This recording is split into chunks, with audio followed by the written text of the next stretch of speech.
To get started, and we'll let some more people come in. I've got a little script to get started here, but I want to welcome us all to our Human Factors.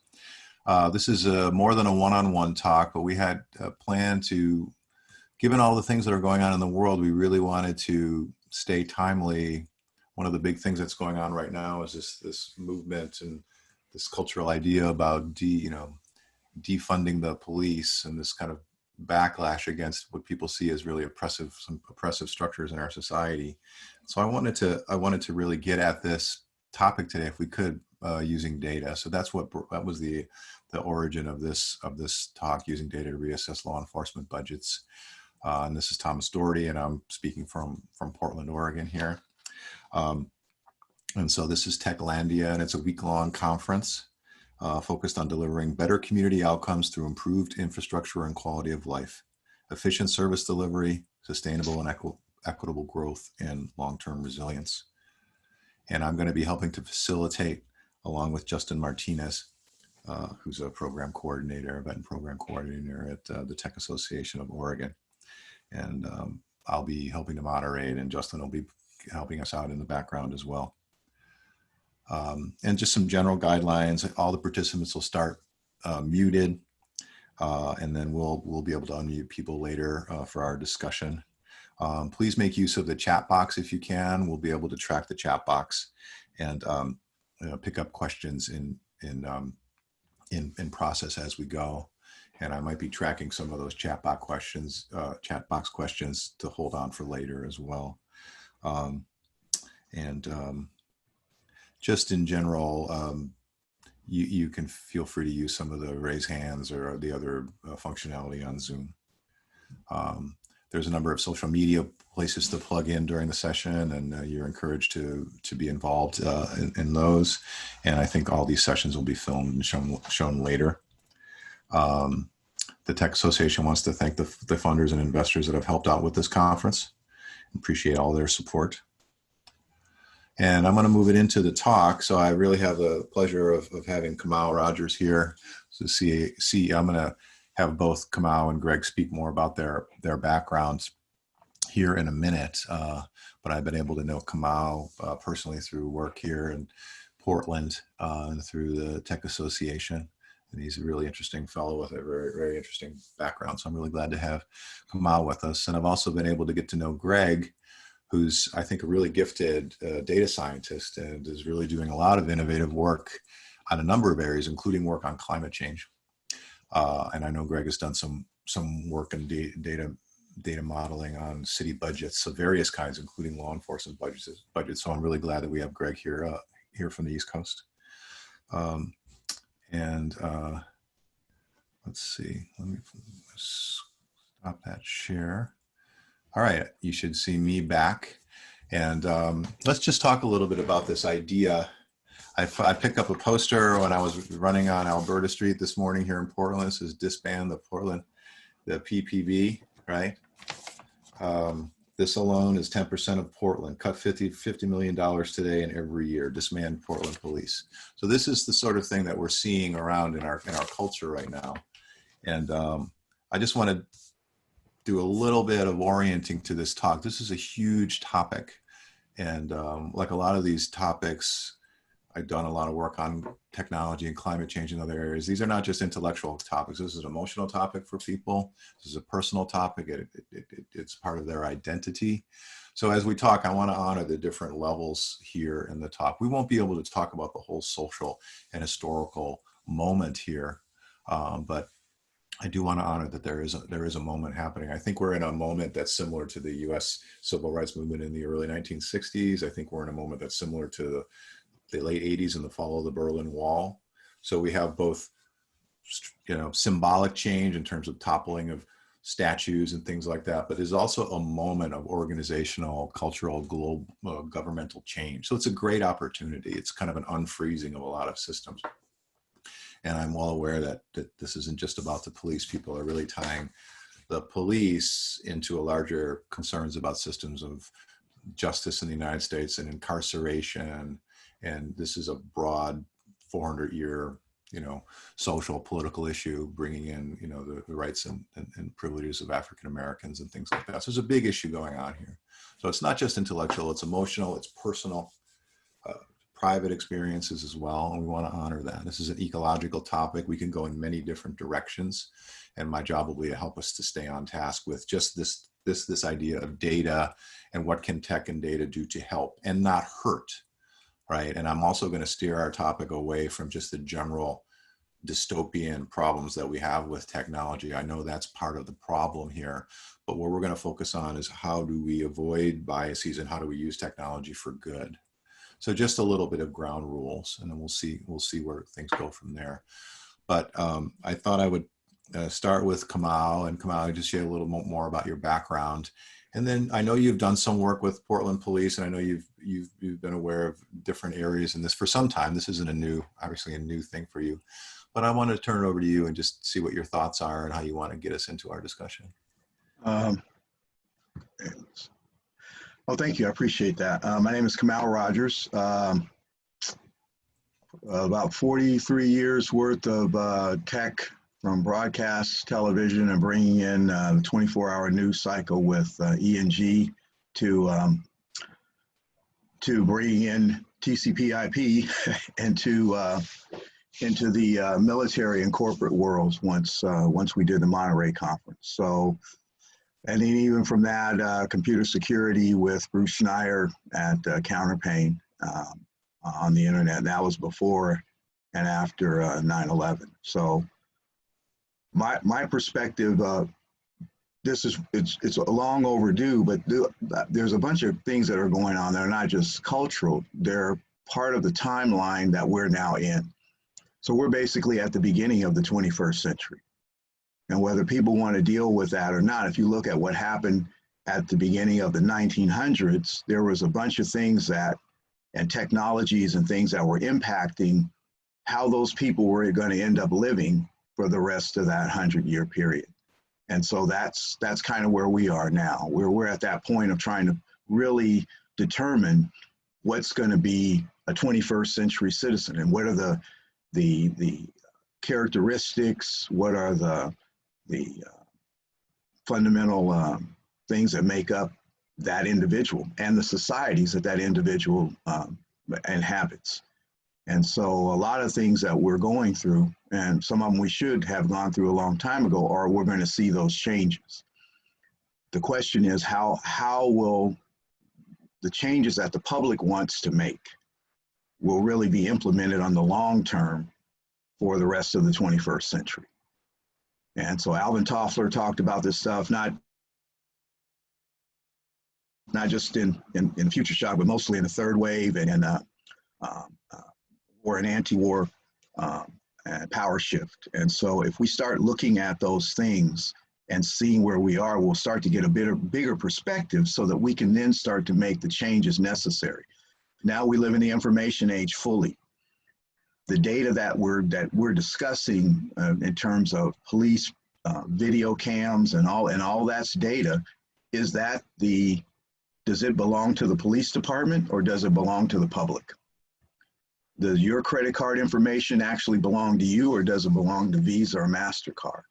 These are the kinds of questions that we're grappling with when people are selling your data, but they're saying that it belongs to you. So what rights do you have? So we're basically figuring out as a society where we're going to end up at 2040 or 2030. We've missed a lot of what would have happened at 2000. And so a lot of what's happening now is being pushed upon us in many cases. Some people have been saying things all along, but we couldn't get a groundswell of people to understand what changes need to be made. So I'm hopeful that with what's going on that we'll continue that process, but it is a process. So your mic.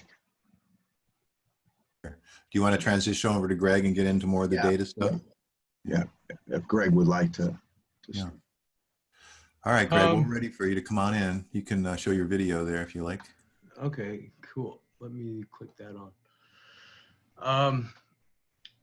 It was nice to catch up a little bit with Kamau before you arrived. It was great. We talked a little bit with Justin, but I'm coming from a place, yeah, I study geographic information systems, digital mapping, and I work for New York State right now for storm recovery, which is, this is a HUD grant from the feds to help communities recover from Hurricane Sandy, and they're still wrapping up that grant. And so it has a lot to do with whether the money has gone to low income communities. So I'm mapping low to moderate income communities, for example.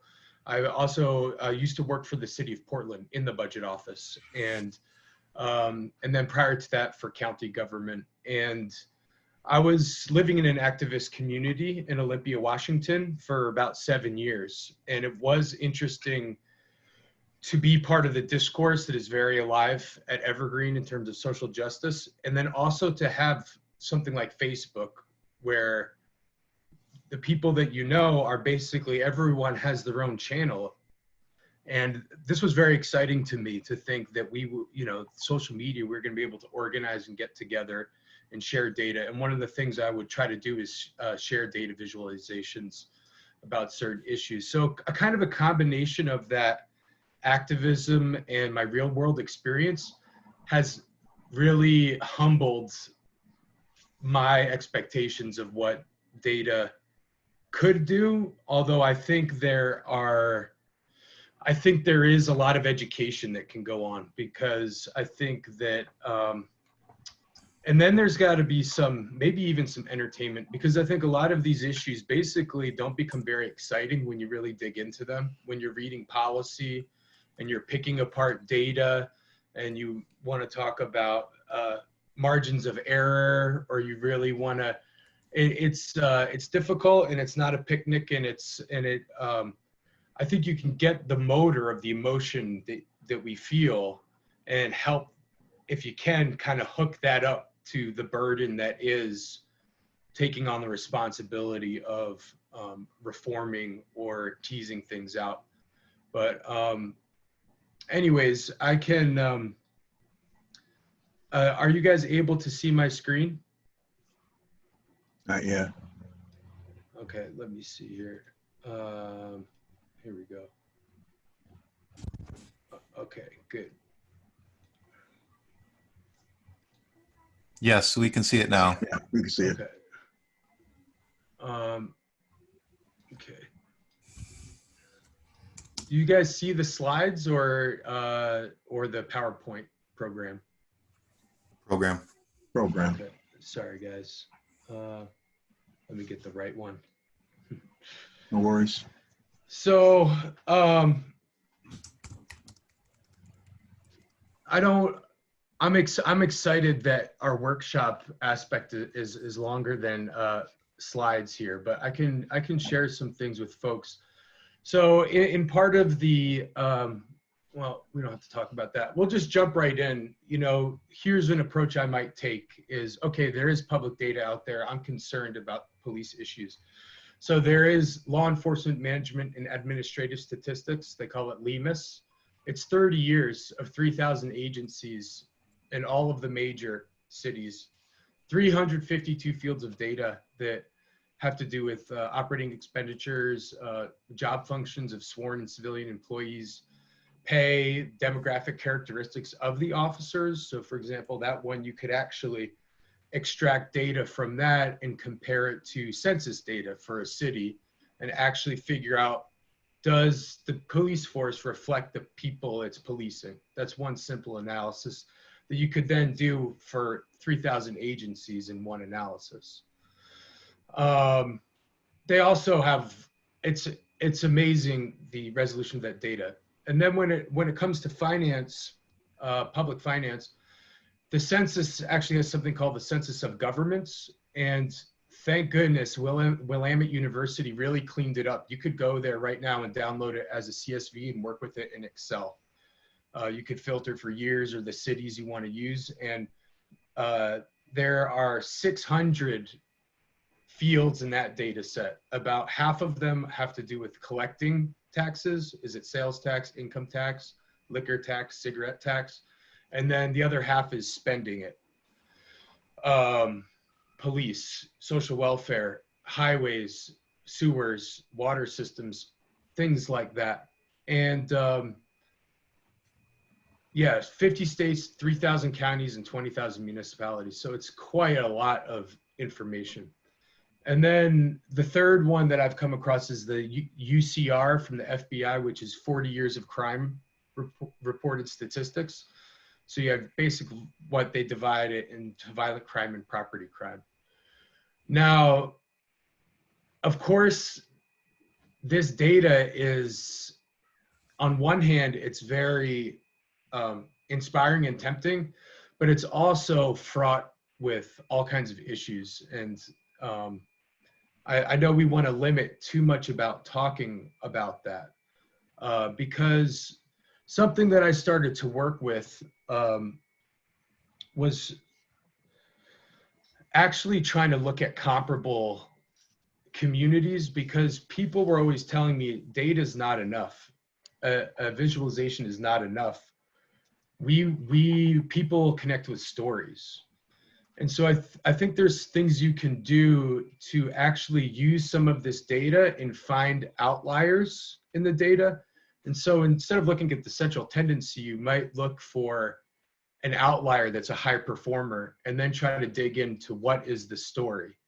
And then that might lead you to structuring a policy or a funding mechanism. I did that for the budget office. I found out in Portland is one of the only major cities without a meal tax or a sales tax of any kind. Anchorage, Alaska is the only other one. So in terms of a funding mechanism, you know, a solution story would be a meal tax. And you can look at the cities that have the highest one and what they've done with that money and so on. Let me just, Greg, okay. Let me interrupt. Just a clarification. I think this is really great, and I want you to stay right on this track. Earlier, I said I just didn't want to get lost in a more global discussion of this, tech dystopias. But if you want to talk about specific problems with this and what you see in data sets, please do, because I think this is what we do need to know. This is where the biases come in, obviously, right? So feel free to point out where you see these data sets being lacking, because I think that's important to know. Right on. Yeah, thanks, Thomas. I think what I tried to do, and this isn't perfect, but I was trying to figure out a framework, and I'd love to hear if people think of other frames of context or dimensions of data, because I wanted to try to catalog all the problems with data and then think about ways we could actually visualize it to reflect those issues and those limitations. So I basically refer to them as time, place, attribute, set, fractal, observer, and creator. So I'll try to explain what I mean by those with examples from my work. And some of them are related to police directly, some are not. Here's data, for example, from that crime report, crime reporting statistics for a county that I worked for. And so I took as much data as I could in time from 1998 to 2012 and looked at trends. One of the things you'll immediately notice is that you need a magnifying glass or to zoom in to look at, for example, the thing that's in yellow. I won't say it because I think it doesn't matter. A lot of these are too small to look at, so you can't really track them. We have things at different scale. And so something I did there with that same data, I divided each number by the number it had in 1988. So for example, if I was 200 pounds in 1988 and you were 100 pounds in 1988, and I gained 20 pounds and you gained 10 pounds, we would have gained relatively the same amount of weight, 10%. So this basically, the black dashed line would be your population going up. And so this helped me to run the diagnostic and see that, wow, really motor vehicle theft is like off the charts. And then there was something that happened where forcible rate went down. Is there a story there? And we could maybe even use data science to query that. Of course, the collection of this data is very fraught as well, but one could And you might find something interesting there too, that maybe they changed the way they record these things, or there could even have been a new police chief in power, or somebody didn't report things properly, or they made a typo when they handed it in or whatever. But this is time. Again, this is the axis of time. Like, what is the wave form of the particle, of the photon, right? If you will, not to get too nerdy. Sometimes you get thresholds in time. So for the job I'm working for now, these are census block groups. They're about a couple thousand people each. This is somewhere, I think, in Long Island, New York. And each of these places, according to the census, has a status as a low to moderate income census block group. And that changes as data updates. And so, you know, where we thought we were investing low income neighborhoods in 2012 might be totally different now. That place might be gentrified, or maybe it got gentrified because it got fixed up. Now we're getting into like, okay, you have to, again, find out the story, but the diagnostic might lead you there. Okay, so place is another dimension. Number 2 would be place. And this is, are we analyzing a closed system or a porous one? And I think this one gets really difficult, because a city might feel differently than another state or something about an issue. Like, you might have a very progressive city, but the fact of the matter is the city of Portland is an abstraction of an idea, and really it's a porous entity. People are driving in and out, they're commuting, they're flying in on planes. I guess this is really something we're realizing with COVID-19. You know, we try to quantify these things by state and county and have policies, and this country's doing that and that country's doing that. But really we're dealing with somewhat of a porous system. And so this data visualization was trying to figure out, who does the Portland Bureau of Transportation serve? And the white outline is the city of Portland boundaries. The red is pavement from a satellite, so where there's heavy pavement. Green is the TriMet service area. Blue is the Metro service area. Then you have a NASA urban extent, and then you have the Portland Metropolitan Statistical Area, Portland, Vancouver, MSA. So that's how the census sees that urban area. So we want to talk about the returns on investment of investing in transportation in a vulnerable community, you know, becomes quickly rather complex. So then attribute. So a lot of times there's a lot of things going on, right? It's like, how do we even know what a good city is, like a high performing city as cities go? And so this is when I got, you're going to see a few of these where I got into what I call data roses, but I'm actually stacking point data. And so the triangle is your financial stability in the middle, and then it goes out and it's layered. And green basically means it's at the top of the distribution, and red means it's on the bottom. So this allows you to see that Portland's doing generally well, but you can also see that there are sore thumbs that stick out are education as the square, and let me see here, hexagon, which is safety. And so I've done the same thing here. This is how the axes that the city of Portland uses to distill a vulnerability index, like a single number to represent vulnerability.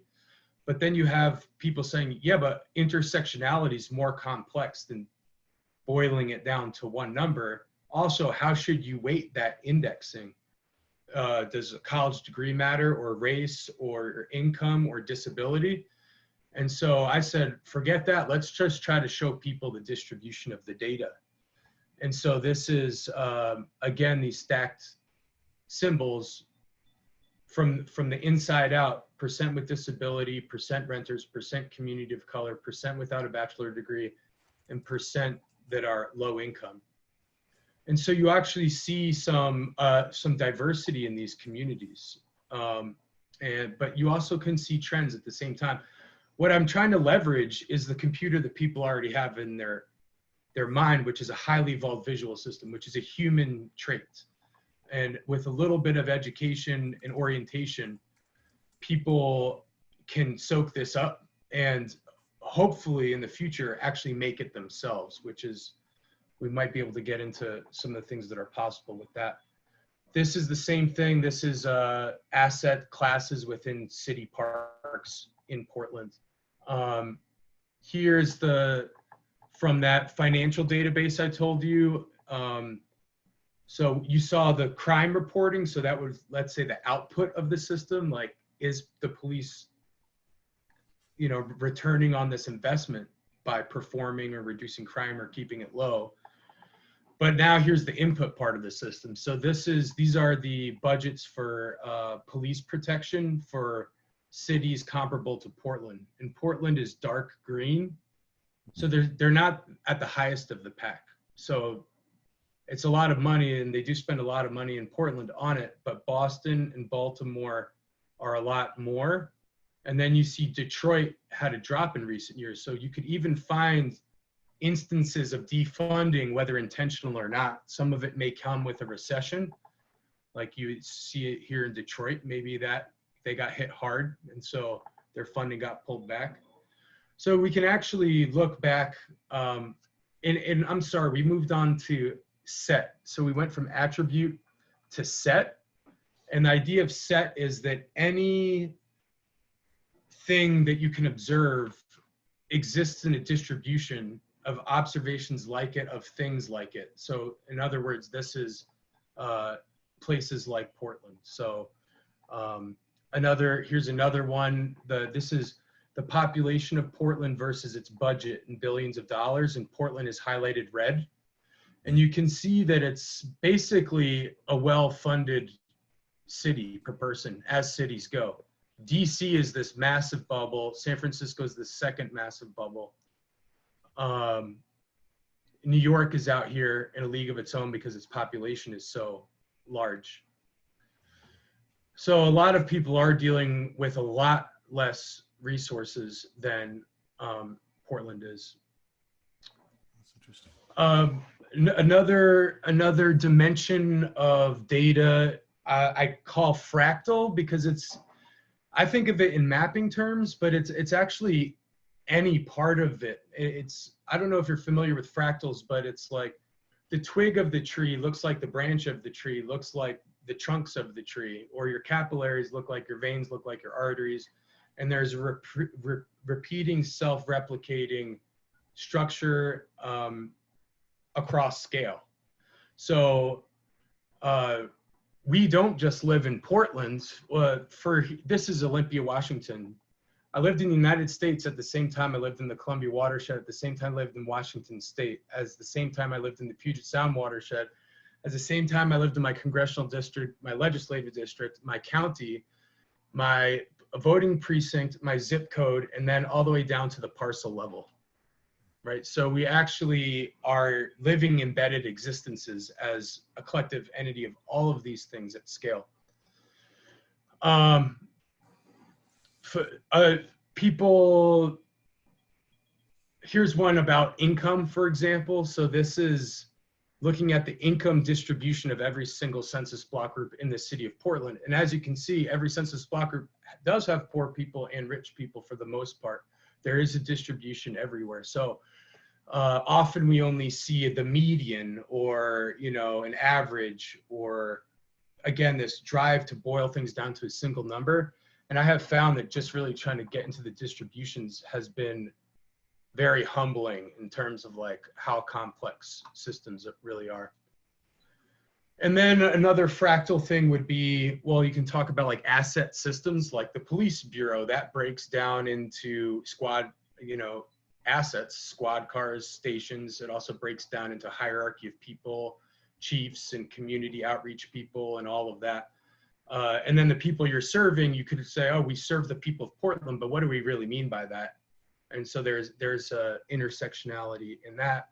And then given all of the assets and people, beneficiaries, you have complex interactions that can result in things like childhood development would be maybe the interaction between the education assets or the park assets and a child. So this is a data visualization. This is stacked again, but these are pie graphs that are exhibiting the Portland Community Survey feedback. So this is how people in the zip codes of Portland answered a question: how good or bad is my commute? How bad is the traffic? How reliable is my commute? How safe is my commute? What's my satisfaction with the roads? And what kind of commute do I do? Do I drive? Do I take public transit and all of that? And so again, if you don't look at all the data, you might miss something. And sometimes you find that actually it doesn't matter a whole lot where you live for some of the questions. That people feel a similar way. Sorry, we've moved into observer now. So, in terms of a data or an observation, here's a big one for bias. Like answering the question whether the city of Portland has an effective police force or good parks or whatever, that's going to come through in a survey, through a subjective vehicle. But even your finest tuned instruments have specifications. What's the megapixels on your camera? Who made it? How old is it? Any way to collect data. What's your eyesight? Is it 20/20? Is it better, worse? So even that, you think about time, right? Like you've heard about the clocks and the evolution of the clocks, and now, there's an atom somewhere like bouncing energy levels, and that's the most precise clock that we can get our hands on. But that is still an instrument, and that observation of time is still filtered through something that is not perfect. So valuing things, like the public utility of things. For example, I was trying to help the city budget office decide between investing, just trying to understand, is it worth more to fix this park or fix that road or get water lines to that neighborhood or get fire protection over here? So I tried to value these whole systems in aggregate, and then I tried to disaggregate it. But one example would be the fire department. Let's say simply is protecting people and property. And so it was interesting for me to see that if you use the value of statistical life, which is $10 million by the federal government, and you look at the entire assessor database for the value of buildings in these fire precincts in Portland, basically these percentages are the building's value over the value of the people's lives. So sometimes you run into surprises like this, that we have a system or a culture that in a way values human life tremendously. To think of all the buildings downtown are worth 2% of the people who live there. In other words, the people's lives living downtown are worth 50 times more than the building. Maybe they should be worth more, right?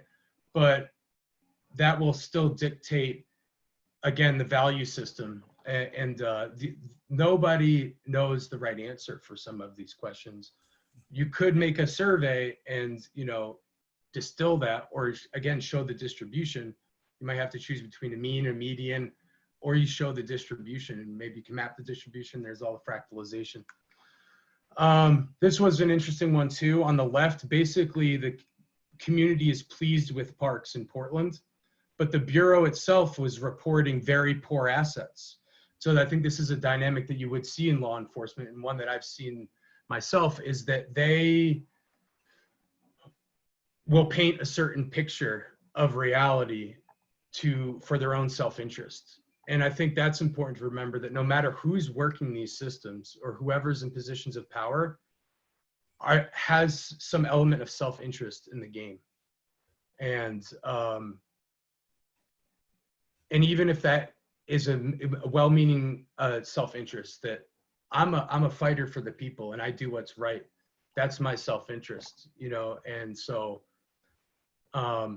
but clearly when you're budgeting in government, if you don't spend what you're budgeted, people see an opportunity to cut. So there isn't necessarily a incentive to, reduce expenditures. Last thing I'll say is generally an approach, like before I get into all these data visualizations, if I'm looking at an issue, I do try to acknowledge there's inside data and outside data. So what would an inside observer say about Portland parks, and what can we tell from the outside of it in context with other things? And there's literature, so the articles, and there's information in, academic publications and things like that. There's GIS or tabular data, so your spreadsheets and all of that. And then there's people on the ground. And so I found in the city of Portland, even to make some of these quantitative models, I had to pick out a number in this survey, or I needed to get, Jennifer's estimation for the number of times she has to replace light bulbs, in park buildings or something, whatever it might be, because that data might not be collected. But at least this way you can kind of track it. And if you build some kind of model or data visualization, you can be saying, this is the best that we know. And then you can, well, I won't get into like the interactive models, that could be later. And then the last dimension is creator. So we went over observer, and creator is like, okay, if there is a problem, we did analysis, who intervenes? We have a great idea, a great story. Let's copy that. Let's get the meal tax, we'll pay for this, that, and the other thing. Who's gonna do it? Who's gonna be the leadership? How are you gonna create an organization that doesn't become corrupt, that is reliable and trusted and builds a reputation for itself to survive? And how will we know if it makes a difference, whether that was the proper place to intervene? And I mean, that's a forward-looking question as well as a backward-looking question, because you might have an economic collapse that goes beyond the boundaries of city of Portland, and now the city of Portland has to maybe deal with it, as maybe perhaps they have, right? But it's so hard to say, for example, with homelessness, what percentage of these people are from within this closed system of Portland, et cetera, et cetera, et cetera. And I think, so anyway, so that's the creator too. And I hope this one's also empowering too, because we all are all observers. We have ideas, biases, thoughts, and trends, but we also, as much as we have eyes, and I was talking about the versatility of the eyes in data visualization, we also have hands, which are, like, from an evolutionary perspective, amazingly adapted to do all kinds of tasks. You can pull weeds, you can take care of someone, you can rub somebody's back, you can cook food for them, you can hold a placard, you can write a voting ballot with your hands. And not to give this an ableist bend, because even if people don't have hands, they have a tremendous ability to be co-creators in the reality that they live. So this is great. Could you keep that slide up, Greg? Yeah. Do you mind if we kind of pivot us a little bit? Because Sure. I think we've got enough really good information out now. Could you go back? In fact, I want to maybe come back to this slide in a minute, but could you go back one slide previous, the sources of information, this one right here? This is a good place to stop for a second. So I think you're quite gifted, and I really appreciate your talk. It's just totally fascinating. But, it's this idea, even whatever we're going to try to ask about the city or our community, we have different sources. We have inside data that's been gathered by the city itself, by the city agencies, by nonprofits, and we have outside data, which includes how the city is seen from the outside world, the media, I guess the feelings of the people are kind of both, I guess, but that would be a kind of inside data too. Your average individual's beliefs, right? But I want to see if, Kamau, you've been sitting on some ideas here, because, clearly you talked earlier, Greg, about being humble, and I can see why, because there's so much information. There's so many ways to do this. If you were just a hired gun, you could jigger this information in any number of directions, just by what you picked or didn't pick on all the different sources and the different levels. So, it really does depend on who owns the process who owns the process. But Kamau, I wanted to, bring you back in and see, what you've been thinking about so far in the talk. You're muted there, so unmute yourself. Sorry about that. I have some material that was really more for talking points, but I was trying to stick with what you were saying, and then I knew what Greg was presenting. I'll just say that the dimensional fractures, in 2012, I spent time in San Jose with homeless people, and to really start to understand what the problems were. Dimensional Fractures is a company that basically uses fractal algorithms, geometry engines to basically redo data and our relationship to it for the 21st century. And so in the past 8 years, I've spent time trying to build models in both theoretical as well as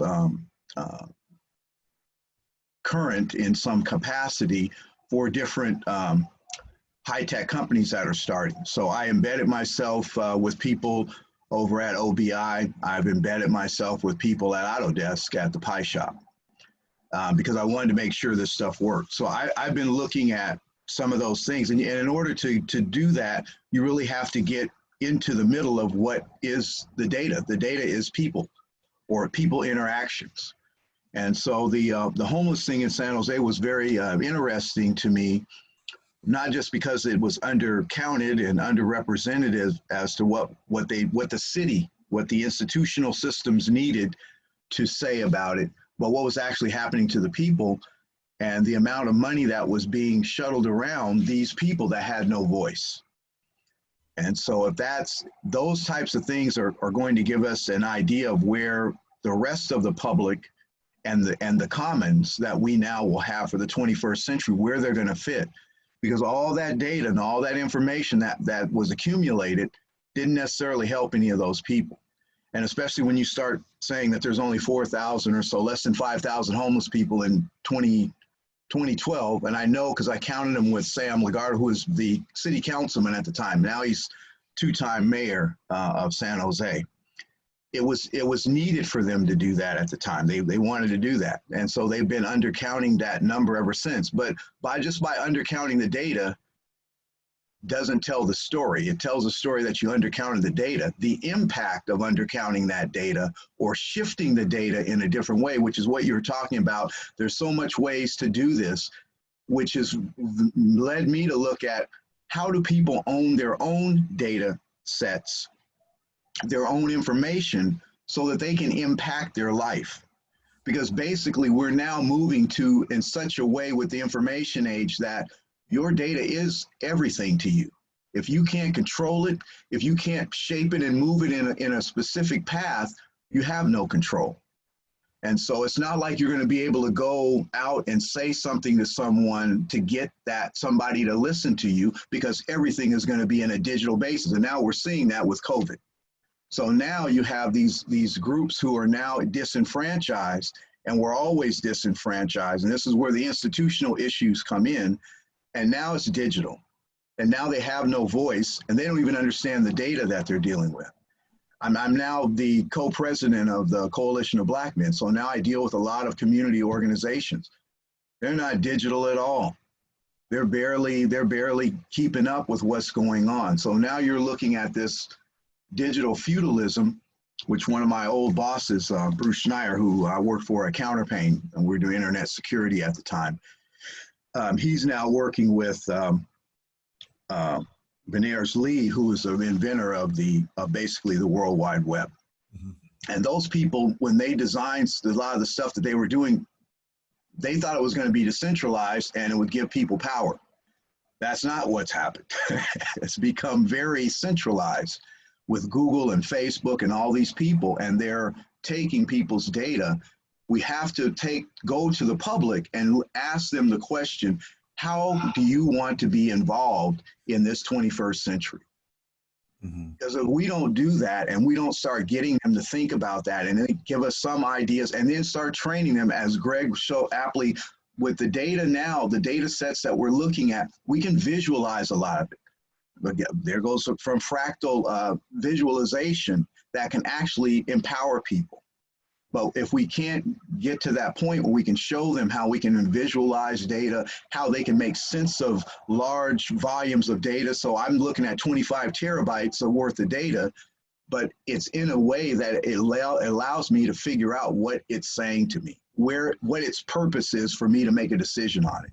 Mm-hmm. So my role now has been shifted to building those types of environments. I'm working with the Melrose and East Oakland group. They actually have now bought and got a contract with a video camera company so that they can now do their own policing of their neighborhood, because Oakland PD was never very good in East Oakland.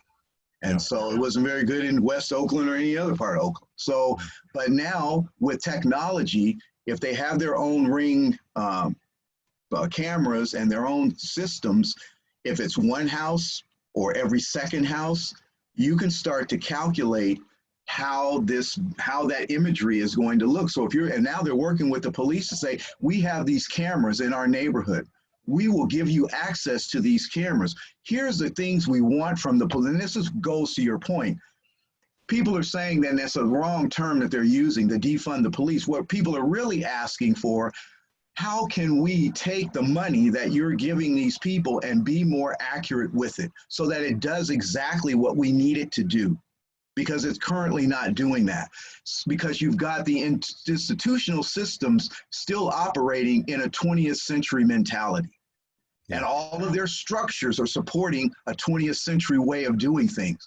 That's not going to work in the 21st century.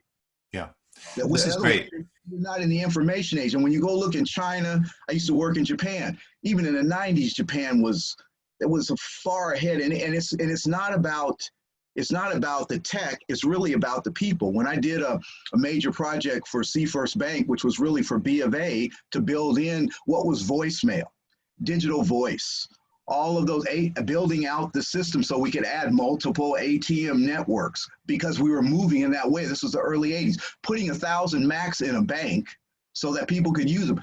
You know, IBM had sold them a $15 million mainframe. They gave them 10,000 PCs.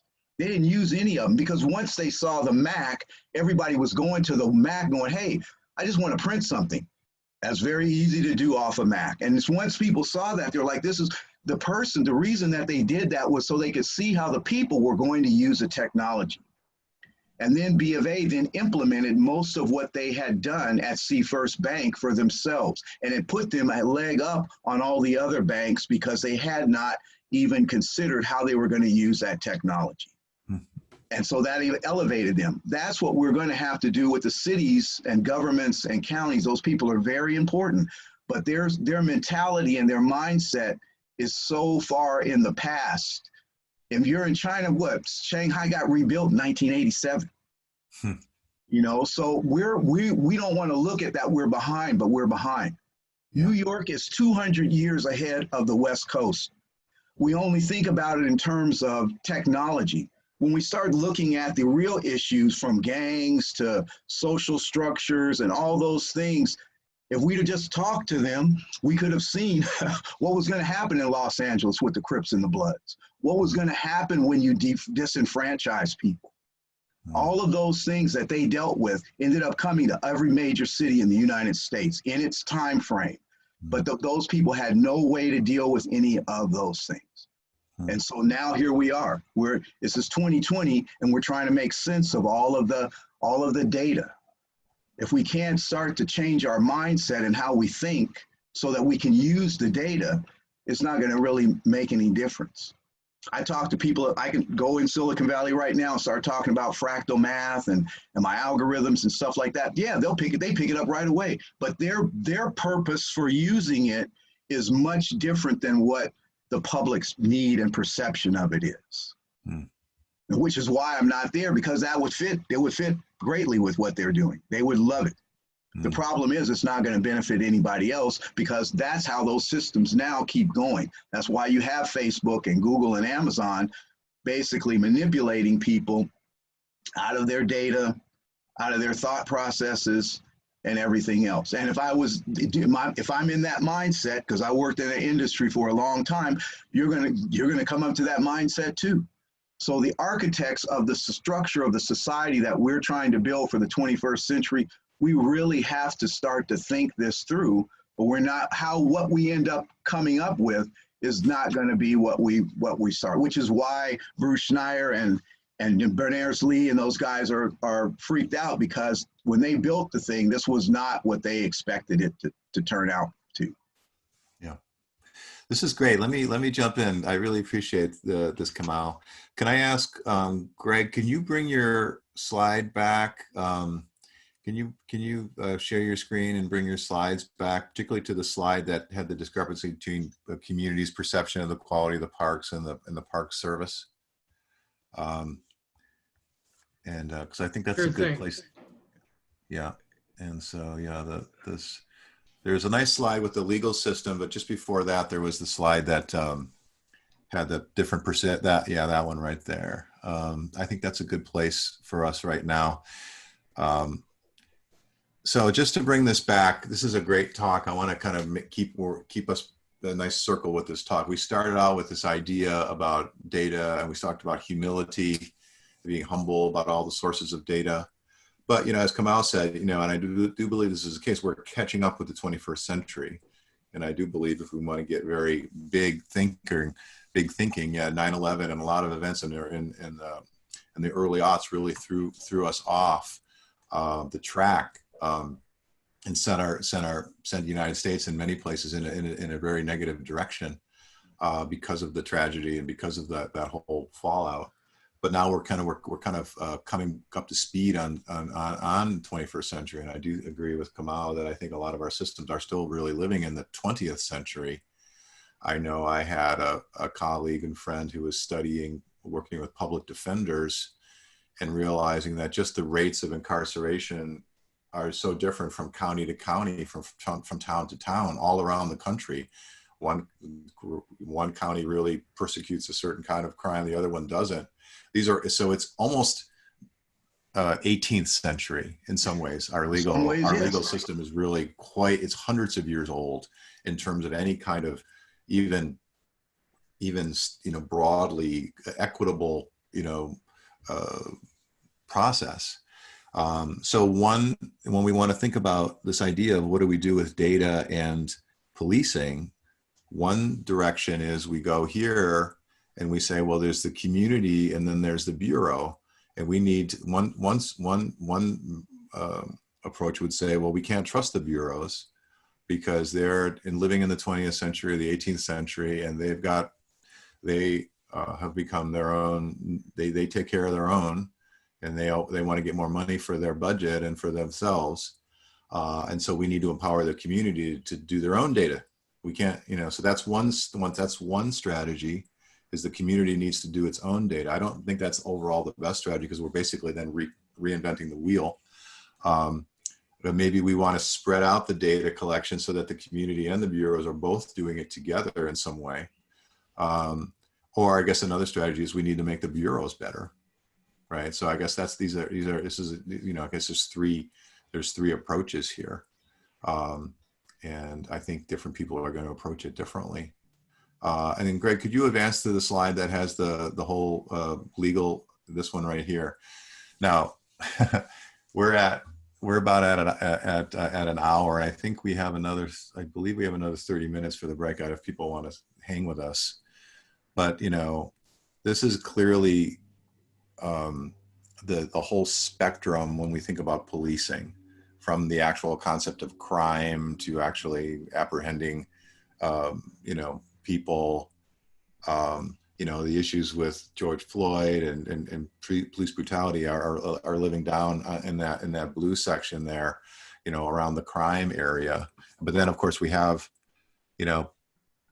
this idea of the carceral state. I've seen this term being used, and I had to look it up. As academics talk about the carceral state, it's basically the whole system of incarceration, jails, policing.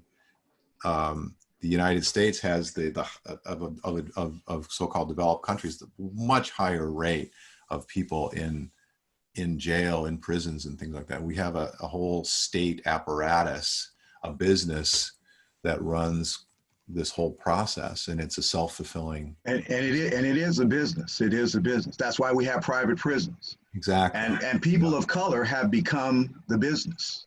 Yeah. And that's the thing that we have to start to look. If you want the police to be funded, sure, you want them to have to be able to do something, but their basis for who they are is based all the way back to slavery. Exactly. As to what police became. Mm-hmm. And then when you look at the gangs of New York, and then how that structure then evolved into what is the modern policing, to even use fingerprinting and all that, which was again that's 1900 stuff. All that was new technology. And how long did they have to fight to get people even take fingerprints at a crime scene? Mm-hmm. So, and then the people who got disenfranchised from even with that tech there, were people of color, even back then. So yeah, it's definitely. Yeah. See, I want to bring Greg back in. If you go back one slide, Greg, to the map that you just showed, the world map just ahead, or just I mean, then this again, I'm gonna see if there's any people that want to come in from the attendees, but this is the thing. The United States, we are kind of unfortunately up with a lot of totalitarian states in terms of our policing and in terms of our incarceration and prisoners.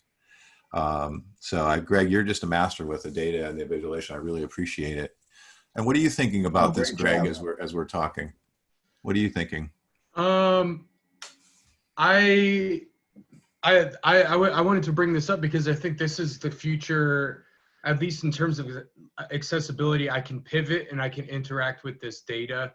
I can get the sources. I can share it to a friend. I can even download the source data and work with it.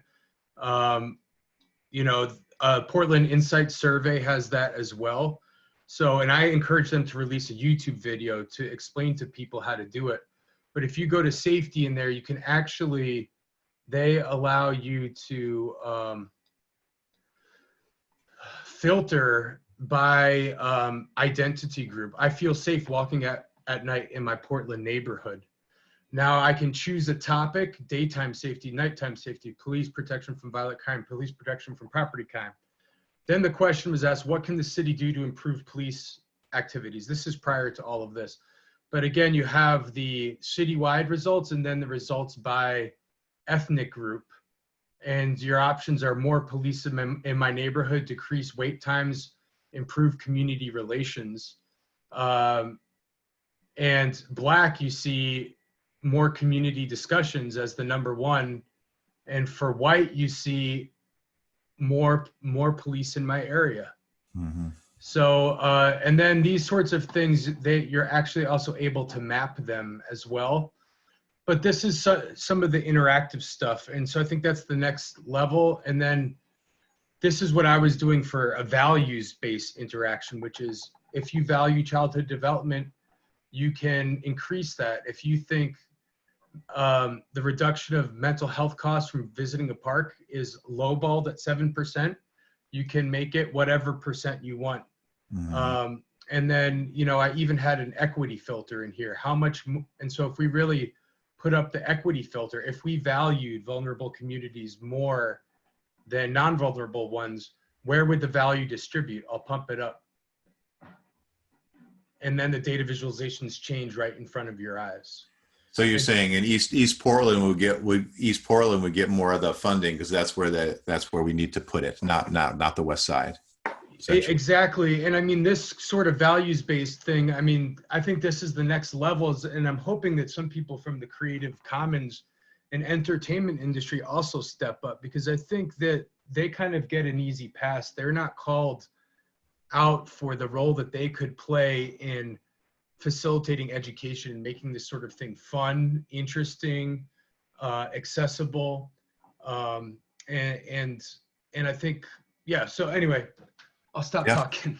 Well, this is great. I mean, one of our attendees, Charmaine, she says taking into account intersectionality makes it a much more full and at the same time complicated conversation. It's a mosaic of how to address policing.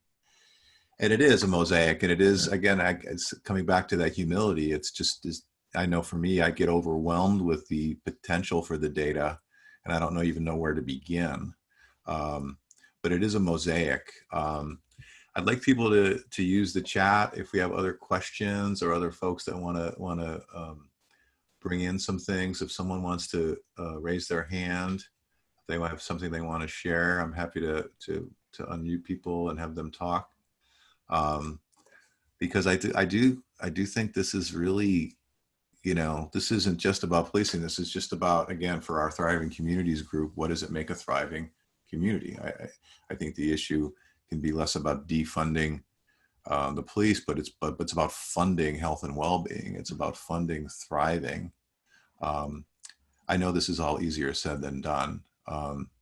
I'd encourage people. The Oregonian had a nice article, and the Sunday Oregonian had a nice article on the complex policing apparatus here in terms of review of police behaviors in Portland. It's very convoluted.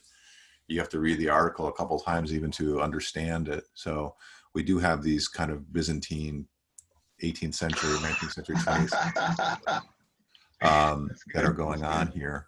But yeah. Someone have any thoughts or of the attendees here? Someone, Martin is saying, one, I've been thinking about how to shift from policing to punish once the crime has been done to health and wellness. Yeah. So again, that's another thing. Are we doing policing or are we doing punishing? I mean, that's what we've been seeing with a lot of the peaceful protests that have been, met with punishing violence. Really, it's not about policing or order. It's clearly there's a punitive piece here with the policing system. It's very old, like you said, it's like you're starting to look back at how we're treating our own citizens. And when you really look, and again, if you're trying to be a 21st century, like I always look at Star Trek, you want to be that class M planet. Mm-hmm. It's going to take a lot to get to that state. Locking people up, not doing health and wellness, none of that stuff's going to get you to be a class M planet. Mm-hmm. And Greg, what are you showing now there? You're muted, Greg. If you can unmute and just give us a little verbal. Almost for any topic, I recommend typing in interactive map or visualization, and there's just always new stuff off the presses. I have never seen this before, but I just Googled interactive crime statistics, and this is state of Oregon. And, this is House Bill possession of controlled substances and the trends in Oregon, and you can select a county and you can look at it again over time, right? So it's trying to cover some of these dimensions. It's trying to cover a few attributes or observations. It's trying to, cover this sort of thing. So I think, I think the search for a story is good when you talk about the police department, because if you can make a specific ask or you can redefine the roles of these people and they still have a place in doing things, that's important. But even if a mayor or someone else is going to preside over the reduction of the police force, they want to be successful in doing it, or it will be short-lived, and you risk you risk reaction. And so when it comes to investing or anyone making a decision, people are risk averse, and that is part of power structure. We lock our doors at night. We lock our car when we park our car, because we are protecting a vehicle for our power. And even if we're renting our apartment, we want to lock it. So, I think, and then any money that we do manage to earn, well, if we give it away to someone or invest in someone or give it to a friend or something, we've all have experiences too where we just couldn't continue to do that. And we had to be wiser about how we did it. Or you have to ask a lot of questions and do due diligence and all of that sort of thing. And I think that kind of prudent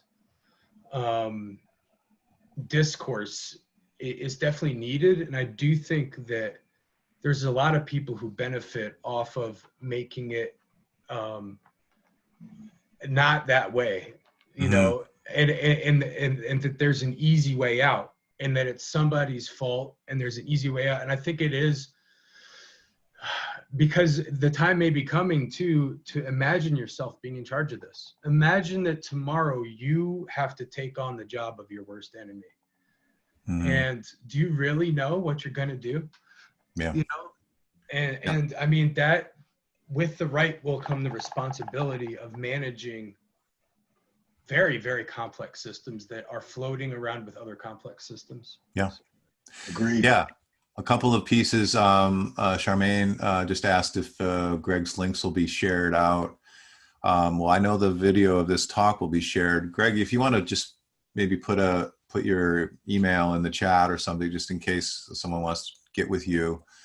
I know I have a copy of some of your slides, and we can try to share those out. But Greg, if you want to just put your email, people will be able to follow up with you.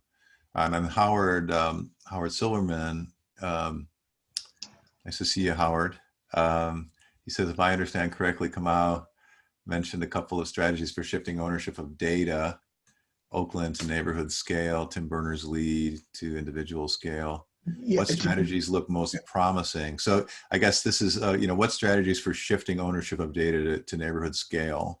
What strategies are most promising? Well, the one that he's built is called Solid, and then within that he has a tool that they're using called Interrupt, and so he's basically building the next version of the web. And so if you go, in fact, I'm starting to look at how I can use that with the stuff I'm doing, and that's the kind of stuff they're going to be doing in Melrose in East Oakland, the community. Go to melrosecommunity.org. For East Oakland, and they have a lot of stuff on their page of the things they're doing, so that you'll be able to check them out. And actually, Stephanie Hayden she's the community person that's actually running this and working with Oakland PD right now. Actually, I had just texted her a while ago, because when she saw what we were talking about, it's so in sync with what they're doing and stuff. So, and I met her last year at well, it wasn't Techlandia last year, but I met her at yeah. So, and when we started talking was because I believe, and she wanted to work with me on that. We need a digital Magna Carta.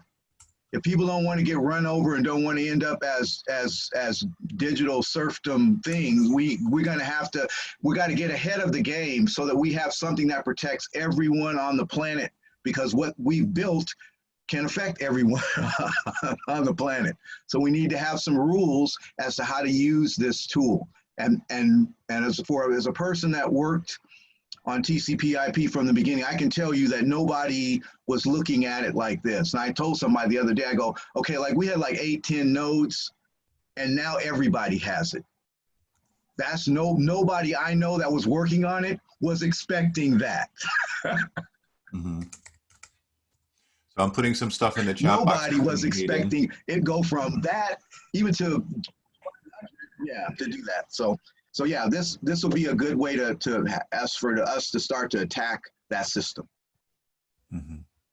So it sounds like Oakland is a good sort of test case for this community ownership of data, communities, controlling, sharing the data as they want with police. So it's inverting the whole power structure. Well, actually, I'll be promoting that project. I'll be promoting a project here out in the Gresham area as well. So we'll be doing the same thing. So. Mm-hmm. Mm-hmm. Yeah, Martin says if we create a strong social fabric, we create a resilient preventive system that strongly lowers the need for policing as a retroactive act, more easier to prevent than to heal. Neighborhoods with strong social fabrics are safer and healthier without a strong police presence. Yeah, and Martin is working with Fabric, the app that the folks were speaking earlier today, which is a social connecting app using augmented reality. Is pretty interesting.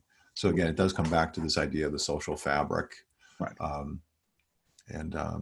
think the challenge, going forward with technology is it's like all these technologies are really fascinating and interesting, have all this potential, but then they have all these dark shadow sides as well in terms of privacy and data and things like that. So how do we continue to empower the public to own the data? I can put my, I'll put my email address, so if somebody wants to contact me, they can. Mm-hmm. Yeah, yeah. Yeah, we've got a few more minutes here. I think this is a really outstanding talk as a way to get into this topic. And I think, you know, looking forward, we might want to try to do a primer for the average person about this, all this data stuff, because it is really fascinating, but I think it's easily overwhelming, the amount and just the volume of data. And it sounds like, Greg, even as a data scientist who's immersed in this, you're constantly discovering more things that you haven't seen either. So there's really, you know, a funnel in our human brain is small, and the funnel is much bigger than any one of our minds. So it's a question of how to swim in the data, how to swim in this data. Yeah. Mm-hmm. Yeah, I was gonna just mention that, you know, stories are a form of data too. I think the arts, music, and stories, a lot of them never lose their relevance because they speak to issues. We talked about our legal system maybe being a couple hundred years old. We're also contending with human nature that's as old as we've evolved into being humans, you know. And I think that that people learn from stories, and there's lessons in history in those stories. So I think there's a lot of as people learn about history, there are important outlier events that are demonstrable, like Black Wall Street, of a real problem. Even when a community is on their own and they're making money and they're good capitalists or whatever, they're still have outlier situations like that are horrific. Right. But I would say that, you know, it's the story and the data should iterate on each other in terms of a solution. So here's a claim that Helsinki has solved homelessness. Now, not only do we have to substantiate that with the data that we can find, we might also want to talk to somebody on the inside over there. But then I think in terms of technology, there's something called GitHub, where people take snippets of code and they adapt it for their own use. And so say this is a code, or even in biological terms, this is a plasmid, you know, like that we took out of the insulin gene and we put in a bacteria to make vats of insulin for us. So the point is, we transplant this solution and we have to adapt it to our place. I know, for example, Norway has no local police. They only have federal police.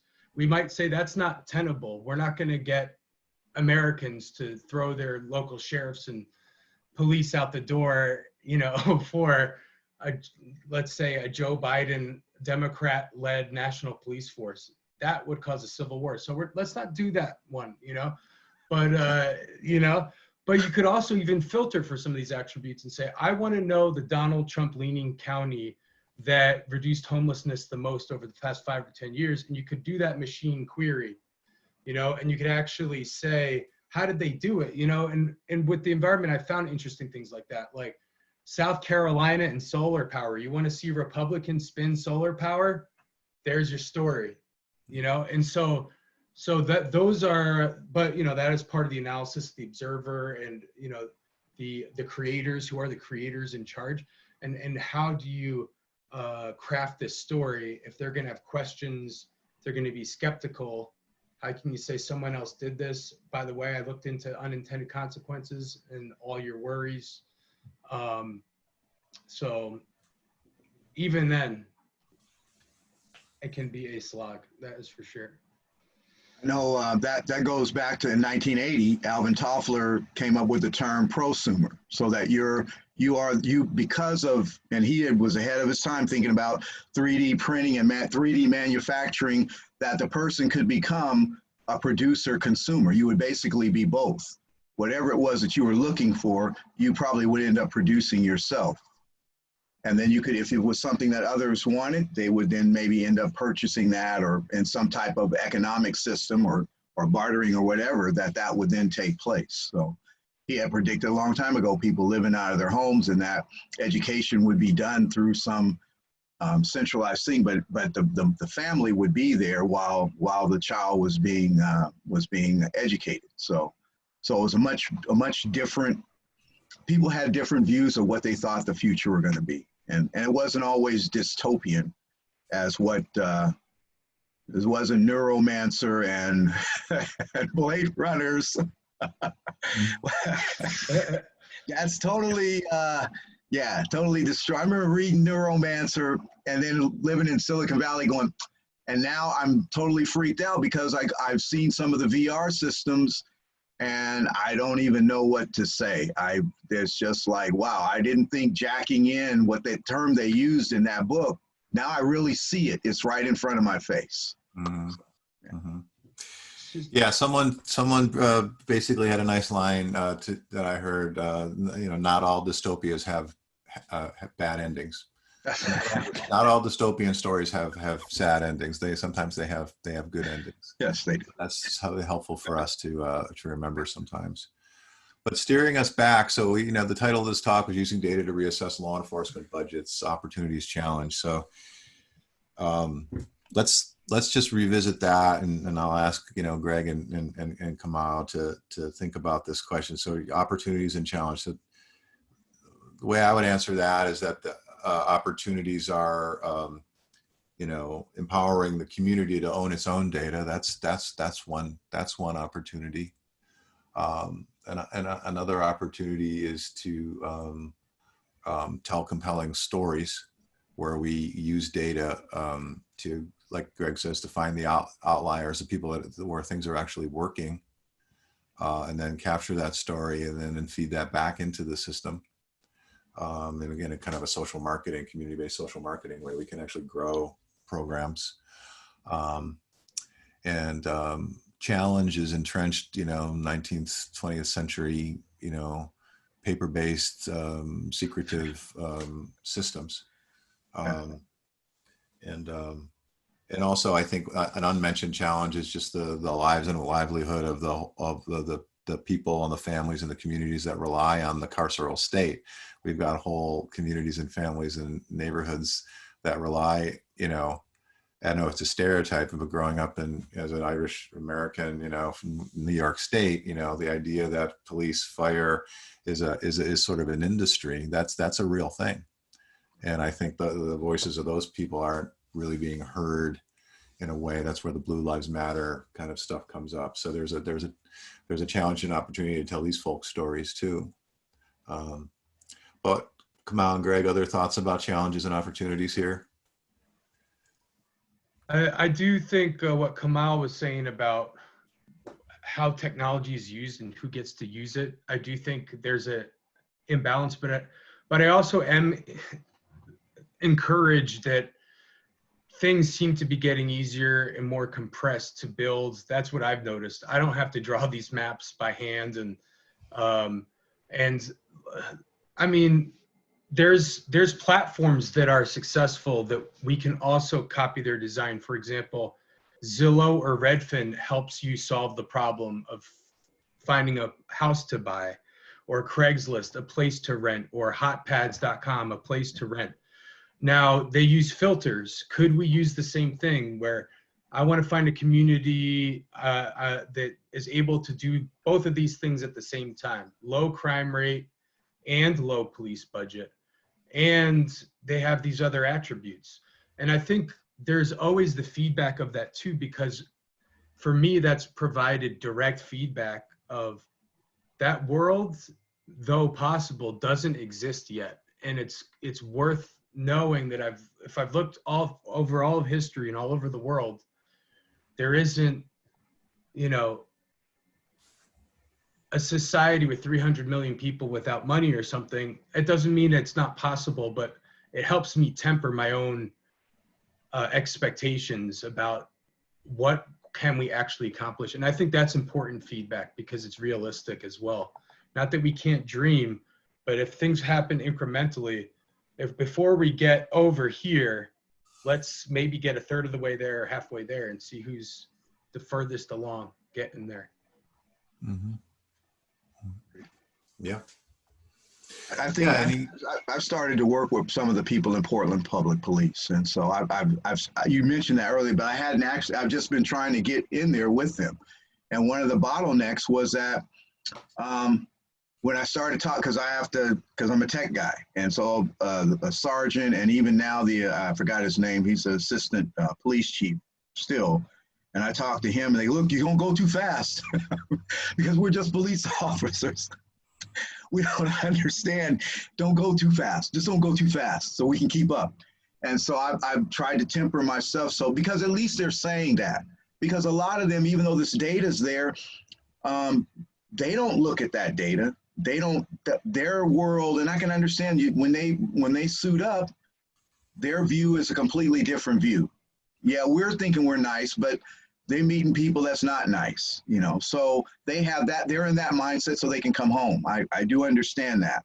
Having said that, somebody in the department has to start to pull back so they can take that overall view of how they're going to build themselves. Because clearly they can't keep going in a 20th century model or even a lesser model as we move further into the 21st century. And they can't take all the technology and make it be a surveillance grid, because now you got a bigger problem. Because in the public, no public at some point is gonna, look what's happening in China. They're already having issues in China with that level of stuff. People have already figured out their little quirks of how to get around. When I was in Japan, even then you would go to a stop sign and they had little automated things telling you, oh, you love work and you know, you're a good citizen and all this kind of stuff. And that was back in the early 90s. So the surveillance, it was always in these advanced places, there's some level of some kind of surveillance, whether it's unconscious or not. It's been there. And they had cameras even then, not as many as what's going on now, but even in Tokyo, they had cameras. So, but we can still work with people and work to make it better. And so I do believe that. And there's enough people that still want to do that. We just have to find them and start working together. I like that. That's a kind of a good way to wrap up today. There's good people out there and we need to find them and work with them. We have to find them. That is a good takeaway. I'm going to check in with Justin. I think there's another program coming on. Is it going to be coming on this Zoom channel here? No, 1 o'clock? it's on a different Zoom. The next event that'll use this Zoom is at 2 o'clock. Okay, so then do we want to leave this channel open or do we just want to close the meeting off here? We can go ahead and close it, and there's a new link to log back in. Okay, all right, great. Well, we're at time and I want to really thank everyone for coming in. I want to thank Kamau for being here, coming in from Portland, not that far away, and then Greg from the East Coast. Just totally fascinating stuff. And Yeah, I hope good that job, Greg. Good stuff. Yeah, I hope this video can be shared around because I think people are hungry for thinking about this. And obviously we didn't answer the problem in one meeting, but I think we set up a place to start. And I'd love to, be in connection with people more about this. So hopefully we can do some more programming about this. Yeah. Thanks, Thomas, for your tenacity putting this on Yeah. and dealing with Yeah, all brother. the, Yeah. not a traditional conference and keeping it going and not letting it catch COVID. So I really Yes. appreciate what you and others in the organization have done here. Thank you very much. Yeah, and that's thanks to the TAO folks, and I it was a bit of a bear to get this going when I heard the dates, but now I'm really glad that we're doing it because it feels like I'm doing something useful here. You pulled it off. It was good. This was really good. Yeah. Okay. Thank you. All right. Well, thanks to all our attendees and the folks that I know. And I think Justin, should I just we'll just close off the meeting? Yep. Okay. You all take care of yourselves and please stay in touch. You've got the emails and I think people know how to reach me and you all have a good day and you stay safe. Thank you. See you, Greg.